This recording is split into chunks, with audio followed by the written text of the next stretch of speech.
नरेंद्र मोदीला इंग्रजी येत नाही म्हणून हिंदी लादू नका. अमित शहाना इंग्रजी येत नाही म्हणून तुम्ही हिंदी लादू नका. ही त्यांची सोय करतायत ते मोदी आणि शहांची आणि त्यांच्या इतर लोकांची, की त्यांना इंग्रजी येत नाही, त्यांना अन्य भाषा येत नाही, त्यांना हिंदीही मोडकं तोडकं येत आहे. अमित शहाचे हिंदी ऐका तुम्ही, म्हणून तो सूड काढायचा इतर भाषांवरती, हे बरोबर नाही.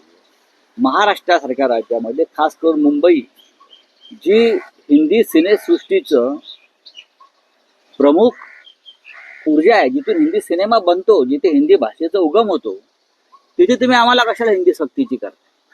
तर हे उद्याच्या महानगरपालिकेच्या निवडणुकीसाठी चाललेलं पडद्यामागचं नाटक आहे. नाशिक प्रकरणामुळे हे नाटक आहे.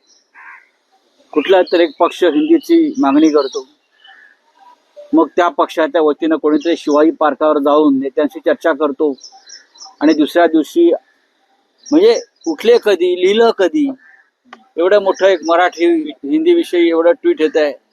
बहुतेक ते कुठून तरी कुठल्या तरी बंगल्यावरून, सागर बंगल्यावरून किंवा कुठल्या तरी बंगल्यावरून ट्विट तयार करून आलं होतं. इतकी तत्परता असू शकते. मराठीविषयी प्रेम आहे ना आम्हाला, पण दुसऱ्या भाषेचा आम्ही द्वेष करणार नाही, पण लादू नका. विद्यार्थ्यांवरती हे ओझं लादू नका, एवढं आमचं म्हणणं आहे. आणि महाराष्ट्राला, मुंबईला हिंदी शिकवण्याची किंवा लादण्याची गरजच नाही. ये नौटंकी है ना राजनीति की, बंद करिए. ये वहां से स्क्रिप्ट आता है सागर बंगले से या एकनाथ शिंदे के, वो परसों एकनाथ शिंदे आए थे ना अमरसपुरी खाने को, हाँ, तो ये नया पूरी भाजी खा लिया कैफे में. देखिए आप पहले जनता को बताइए आप क्या है. आप दर दिन एक नया शगुफा छोड़ते हो, मैं ये हूँ, मैं वो हूँ, मैं हिंदी हूँ, मैं मराठी हूँ, मैं हिंदू हूँ.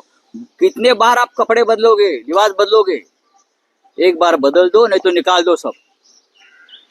ये जो है दो लोग, फडणवीस और एकनाथ शिंदे, ये आपको नंगे कर रहे हैं दर दिन आकर.